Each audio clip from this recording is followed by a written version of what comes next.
बलराम को मु भल पाए ना केले कहा को भल पाए ना तुझे मोहर प्रियतम तोरा सम बाबू रे भगवान कृष्ण उद्धव को कहले कहले रे उद्धव तू जे मोहर प्रियतम तू हौछु मोर प्रिय मु हौछि तोर भगवान तेणु तू मोर न रहिले मु हौ कहा रही परिबे तेणु द्वापर जुगरे सिना आपण मानकर भागवत रे कृष्ण एक कथा कहिले चरमनाथ जरिया कुलिया चरम शास्त्र रे कहिले प्रभु मोर चरम शास्त्र लिखिले आज्ञा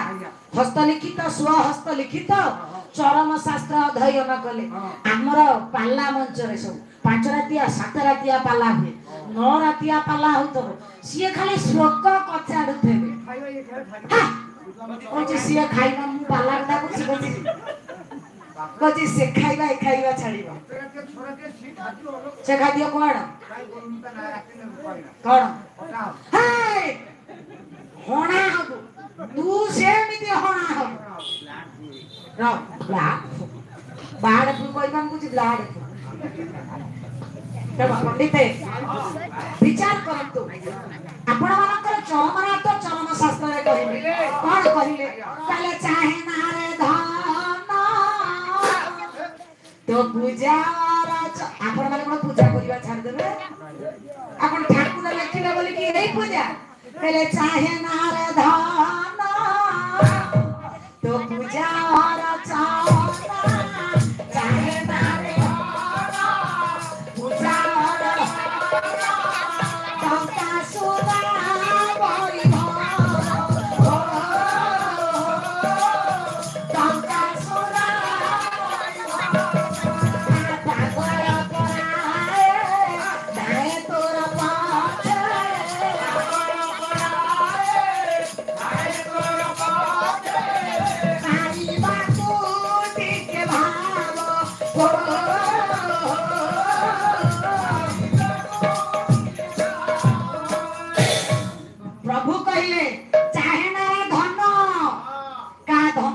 केबे देखि छ मु खुशी होबा प्रभु को पाखरे आपण मानकर जते बेले धाड़ी हे कि मो प्रभु थिले सकाळ 7टा बेले दर्शन दिया जाउथिला भगवान केबे कहि छथि मो पई पाट लुगा नै कि आसीबो केबे काहा को मागी छथि हां केले चाहे ना धन धन को लेउटेले न ध केले बापा ताकू लोभ करना धन को जमा लोभ करना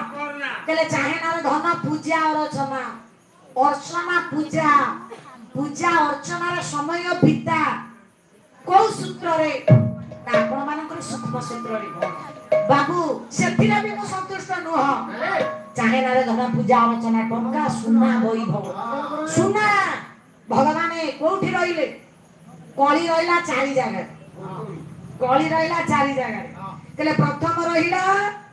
आपण मानकर महानाटक हनुमंत महाराज गोटिए श्लोक लिखिले केला सार ब्रह्मा कर्कट बेलु नाळो विनाश काले फल बुधु बहंती तथा मरण विनाश काले यदि पंच मध्यंच परस्ति हच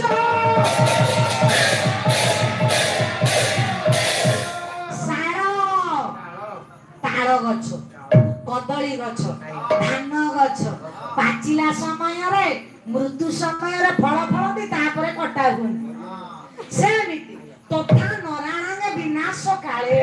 मनीषर विनाश समय केते बेले आसीबा आपण माने केमिति जानिबे ना जे एक समय रे तीनोटी कर्म करूथिबो द्युत जुआ खेलिबा मध्य आपण मानकर मद पीबा आ गोटे कर्म पर झिया को ऊपर को आखि टेकी चालिबा करिबो कोले बंचिबो व्यास कवि कहिले केले पर स्त्री दर्शन पुण्य